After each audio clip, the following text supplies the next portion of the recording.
Hey guys what's up, कैसे हैं आप सब लोग। And in this video will be talking about the impact of RBI's announcements जो आज 22 मई के दिन हमारे आरबीआई गवर्नर ने किए अनाउंसमेंट्स, उसके बारे में हम डिस्कशन करेंगे। माय नेम इज़ आशीष सचदेव और अगर आपने अभी तक चैनल को सब्सक्राइब नहीं किया है तो please do subscribe and like this video because it really motivates me a lot to create more such awesome content for you guys। और आपको वीडियो कैसा लगा मुझे कमेंट्स बॉक्स में ज़रूर बताएं। चलिए, so let us look at the announcements that have been made by the RBI. तो सबसे पहला जो अनाउंसमेंट है वो ये है, moratorium on loan it has been extended till 31 August. पहले भी आरबीआई ने मॉरेटोरियम को एक्सटेंड किया था। मॉरेटोरियम का मतलब होता है कि आपका जो पेमेंट है उसको डेफर कर दिया गया है। अगर कोई लोन आपने बैंक से लिया है तो अब आपको 3 महीने तक उसकी किश्त जो है वो नहीं चुकानी होगी, अगर आप ऐसा चाहते हैं तो जो प्राइवेट बैंक्स हैं, लेंडिंग इंस्टीट्यूशंस हैं, वहाँ पे आपको ये फैसिलिटी अवेल करनी पड़ती है, लेकिन पब्लिक बैंक्स जो है ऑटोमेटिक आपको इसका बेनिफिट दे देते हैं मॉरेटोरियम का, राइट। तो पहले भी इसको दिया गया था सरकार के द्वारा 3 महीने के लिए। इसको पहले दिया गया था मार्च, अप्रैल और मई के लिए। अब इसे जून, जुलाई और अगस्त के लिए भी कर दिया गया है। तो यहाँ पे एक अच्छा फैसला आरबीआई के द्वारा। अब इसका इम्पैक्ट क्या होगा ये हम आगे आने वाली स्लाइड में समझेंगे, राइट। उसके बाद रेपो रेट को यहाँ पे 4.4% से 4% कर दिया गया है। तो अब इसका मतलब क्या होता है, इसका इम्पैक्ट क्या होता है उसको समझेंगे। तो ये 2 इंपॉर्टेंट पॉइंट्स हैं, इनका हम इम्पैक्ट समझेंगे, किस तरीके से ये हमारी इकोनॉमी को इम्पैक्ट करेंगे। रिवर्स रेपो रेट को भी यहाँ पे 3.75% से यहाँ पे 3.35% कर दिया गया है, घटा दिया गया है। तो रिवर्स रेपो रेट क्या होती है ये भी हम समझेंगे। अगर आपको पता है तो आप वीडियो को पॉज करके नीचे कमेंट्स बॉक्स में मुझे ज़रूर बता सकते हैं कि रेपो रेट और रिवर्स रेपो रेट के अंदर क्या डिफरेंस होता है। उसके बाद deferment of working capital interest dues, जो वर्किंग कैपिटल के लिए जो सीसी लोन्स लेते हैं बिजनेसेस, उनके ऊपर जो इंटरेस्ट के ड्यूज होते हैं अब उन्हें लोन के अंदर कन्वर्ट कर दिया जा सकता है। अप टू 31 मार्च उनका पेमेंट किया जा सकता है as loan, as interest term loan की तरह उनको पे किया जा सकता है। तो यहाँ पे कहीं ना कहीं जो बिजनेसेस के ऊपर एक बर्डन रहता था कि उन्हें अब इंटरेस्ट का पेमेंट करना है, उसे डेफर करके 31 मार्च तक कर दिया गया है। तो यहाँ पे एक अच्छी खबर बिजनेसेस के लिए, क्योंकि यहाँ पे उनकी जो कैपिटल है वो यहाँ पे लिक्विडिटी उनको ज़्यादा मिल जाएगी, पैसा उनके हाथ में आ जाएगा, राइट। उसके बाद maximum possible period of pre and post shipment credit extended from 12 to 15 months. तो एक्सपोर्ट के केस में जो क्रेडिट मिलता है उसकी समय सीमा को भी बढ़ा करके 12 से 15 महीने कर दिया गया है। तो 3 महीने की राहत यहाँ पर भी आरबीआई के द्वारा दे दी गई है। तो चलिए समझते हैं कि मॉरेटोरियम जो एक्सटेंड किया गया उसका क्या फ़ायदा होगा। तो जो 3 महीने के लिए मॉरेटोरियम एक्सटेंड किया गया तो उससे फ़ायदा ये होगा कि लोगों के हाथ में, बिजनेसेस के हाथ में, अगर आज मान लीजिए मैं कमाता हूँ अपने घर में और मुझे किश्त भी देनी है और पिछले 2-3 महीने से मैं काम पे गया नहीं हूँ, मेरा बिजनेस जो है वो नहीं चल रहा, मेरी दुकान नहीं खुल रही, जिसकी वजह से मेरी कमाई जो है बहुत कम हो गई है और इन 3-4 महीनों में और आने वाले समय में भी मेरे को अपने घर का भी खर्चा चलाना पड़ेगा। तो इसके लिए मुझे लिक्विडिटी चाहिए, पैसा चाहिए। और अगर मुझे वहां पे किश्त का पेमेंट करना पड़ता है, अपने लोन को चुकाना पड़ता है, तो कहीं ना कहीं मेरी लिक्विडिटी इंपैक्ट होती है, जिससे मैं अपने घर का, परिवार का खर्चा ठीक तरीके से नहीं उठा पाऊंगा, ठीक है। तो बिजनेस के लिए भी और जनरल पब्लिक के लिए भी ये एक अच्छा मूव है जहां पे मॉरेटोरियम प्रोवाइड किया गया है। 3 महीने के लिए इसको और एक्सटेंड कर दिया गया है। तो लिक्विडिटी प्रॉब्लम यहां पे बेसिकली खत्म होती है।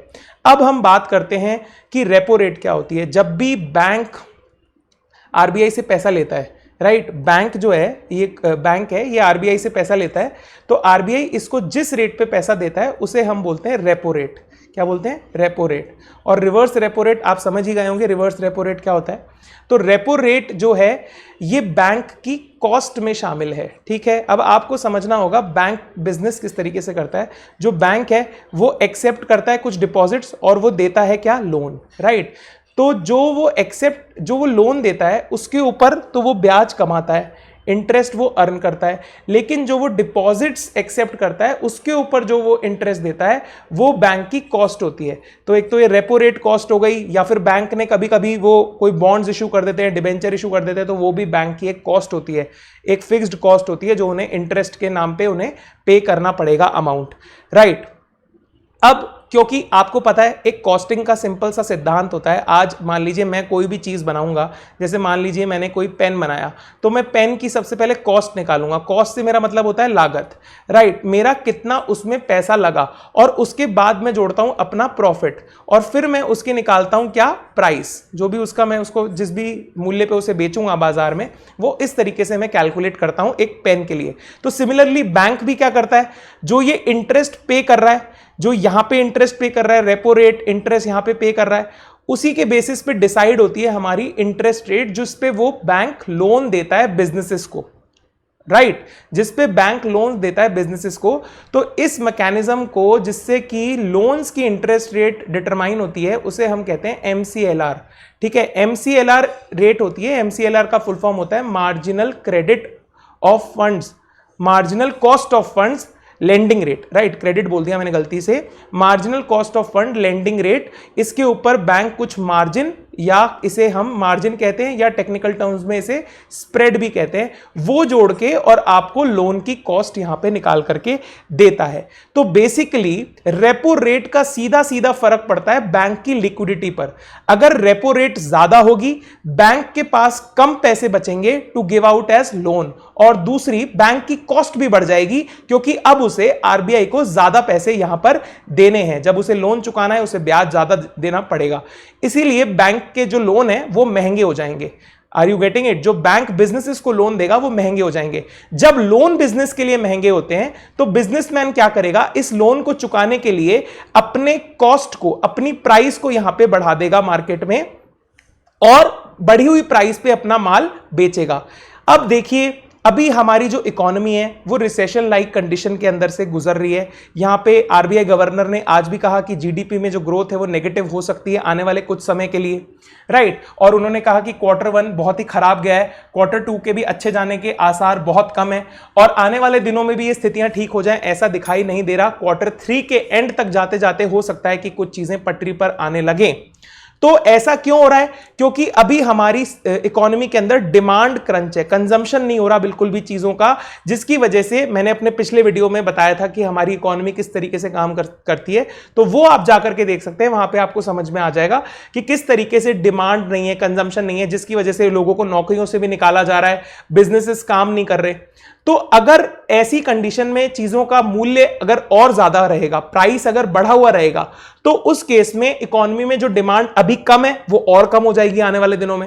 तो सरकार चाहती है कि हमारी इकोनॉमी में जो डिमांड है वो बढ़े, ना कि कम हो। तो कहीं ना कहीं बिजनेस को यहां पे राहत मिलेगी, क्योंकि यहां पे जो उनके इंटरेस्ट के जो रेट्स हैं वो यहां पे कम हो जाएंगे। जो ओडीसीसी के जो इंटरेस्ट रेट होते हैं, they are basically based on repo rate, तो वो डायरेक्टली हिट होते हैं आपकी रेपो रेट से। तो यहां पे रेपो रेट जैसे यहां पे इन्होंने कम कर दी, बैंक्स के हाथ में पैसा पहुंचेगा, बैंक्स इन लोन्स की रेट को भी कम कर देंगे, directly they are controlled by this repo rate. तो यहां पे खासा एक फायदा बिजनेस को होता हुआ दिखाई देगा।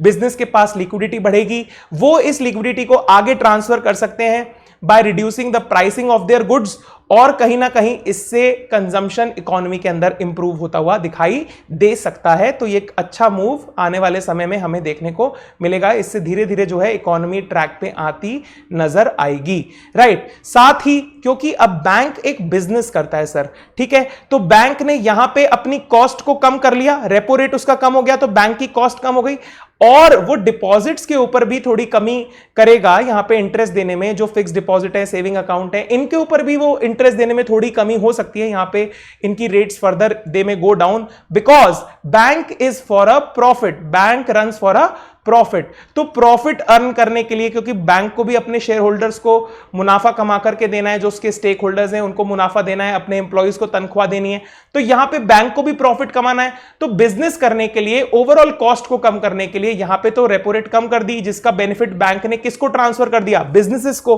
तो बैंक ने क्या कमाया, तो बैंक अपनी अर्निंग को बढ़ाने के लिए, अपने प्रॉफिट को बढ़ाने के लिए यहां पर एफडी, सेविंग और इनके ऊपर जो भी डिपॉजिट्स बैंक के पास होते हैं उनके ऊपर जो ब्याज है उसमें भी यहां पे कटौती आने वाले दिनों में हमें देखने को मिल सकता है कि हमारे डिपॉजिट्स पे हमें कम इंटरेस्ट मिले, राइट।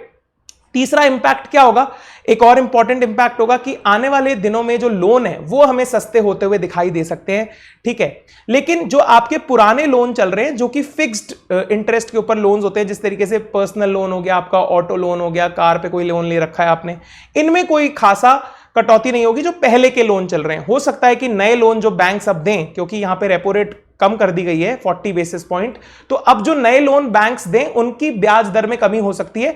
लेकिन जो पिछले आपके लोन चल रहे हैं यहां पे आपको फायदा नहीं होगा। लेकिन हां, बिजनेसेस को डायरेक्ट ट्रांसफर कर दिया जाएगा, ये फायदा रेपो रेट के अंदर कटौती का जो फायदा है वो बिजनेसेस को डायरेक्ट यहां से ट्रांसफर कर दिया जाएगा बैंक्स के द्वारा, जिससे कि उनकी लिक्विडिटी जो प्रॉब्लम है, मार्केट के अंदर पैसा बेसिकली फ्लो नहीं हो रहा, तो वो जो प्रॉब्लम है यहां पे सरकार चाहती है उसे सबसे पहले हैंडल किया जाए। तो यहां पे एक अच्छा कदम यहां पे लिया गया है आरबीआई के द्वारा। सो आई होप कि आपको समझ में आया होगा किस तरीके से आरबीआई काम करता है, किस तरीके से रेपो रेट काम करती है। एक और मैं आपको चीज बोलूंगा कि आप आज जाकर के इंटरनेट से एमसीएलआर के बारे में जरूर पढ़ें, ठीक है। It is a very interesting topic. और एमसीएलआर किस तरीके से डेवलप हुआ है, क्योंकि एमसीएलआर से पहले बेस रेट कुछ मैकेनिज्म था, उससे पहले कुछ और मैकेनिज्म था, राइट। तो 2016 से एमसीएलआर वाला मैकेनिज्म जो है अप्लाई होने लगा है, और अक्टूबर 2019 में भी कुछ अपडेट आई थी जिससे डायरेक्ट बेनिफिट जो है वो ट्रांसफर करने के लिए जो भी लोन की रेट्स हैं उनको डायरेक्टली लिंक कर दिया गया है आपकी रेपो रेट से। तो इसके बारे में जरूर आप थोड़ी सी जानकारी हासिल करें। So that was it for this video. Thanks for watching. I always say that you people are so awesome. Please do like, share, subscribe and do your comments because it really motivates me a lot to create more such awesome content for you guys. Thank you so much for watching and you people are so awesome. Have an awesome day. Enjoy. Thank you. Stay safe. Bye bye.